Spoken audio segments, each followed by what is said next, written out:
This segment is sponsored by Hospice of Michigan, an organization that for more than 40 years has been committed to the mission of providing quality end-of-life care. And while the pandemic has forced all of us to adapt to new ways of functioning, Hospice of Michigan has managed to continue providing services, including bereavement support, to help families cope with loss during these extraordinary times. Karen Montz is the Director of Grief Support Services at Hospice of Michigan, and she joins us now. Hi, Karen. Good to see you. Hello, it is good to see you again. Thank you so much for having me here. Yeah, I know there's a lot of COVID fatigue out there right now. And as a grief counselor, I know you have to be seeing that sort of play itself out in the lives of the people you're serving. Yeah, absolutely. We sure are. I mean, when you think about our patients and our families who are simultaneously coping with impending loss and grief, and then you add on to that what all of us are going through, and that is this COVID fatigue. At one point we thought that maybe this is over, we were returning back to normal. Then came the Delta variant, the discussions and conflicts with masks and all of those issues, the vaccines, everything. And for each and every person, it really has contributed to what we call this COVID fatigue. We absolutely see it as grief counselors, and we see it often in our line of work in healthcare. So how has Hospice of Michigan been able to continue serving the bereaved? And that's a great question.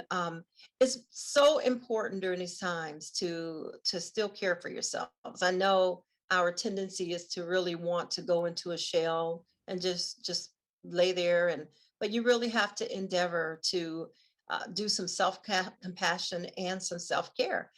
The wonderful thing about what we were able to do was to really move our groups and our programs into virtual. We're continuing with our patients and families to be able to see them in their homes. But for our support groups that are open to anyone in the community grieving a loss, we were able to offer virtual support groups. And that has been a great experience. Tapping into technology. I think the one thing we can say that has come out of this is our connection to technology. So people now, it's not a matter of there's just one support group in my community on this day and at this time. Now there are several groups across the state that you can attend virtually. Very nice.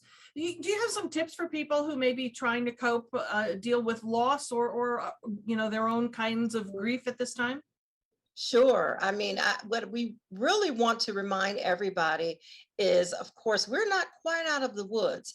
I think we've all learned that. And so you have to really continue to press into self-care and self-compassion.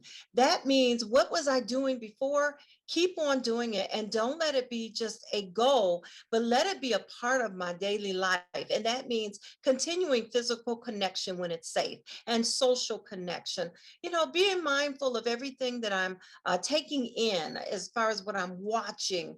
Sometimes you just got to stop and do some breathing, cut off the television and maybe meditate, pray, take a walk, enjoy some laughter, attend a support group if you're grieving. And there are all kinds of groups out there. Get some counseling if needed, but definitely endeavor to make sure it is a mindful practice of self-caring and doing something for yourself through this time. I know that Hospice of Michigan has launched a public service campaign to remind folks that they're here during these times. What's that campaign about? Yeah, we just want to definitely remind you that let us be the bridge, continue to connect with us. Reach out to us if you have a loved one maybe who's in need of some end of life care or grief support services, or you just have some questions. Maybe we can connect you and be that bridge to get you on the way, to direct you in the right place. All right. Well, folks, if you need the help, the bridge assistance from Hospice of Michigan, it is there for you. Check out all of the services they provide at HOM.org. Karen, thanks so much. Thank you so much. I appreciate the time.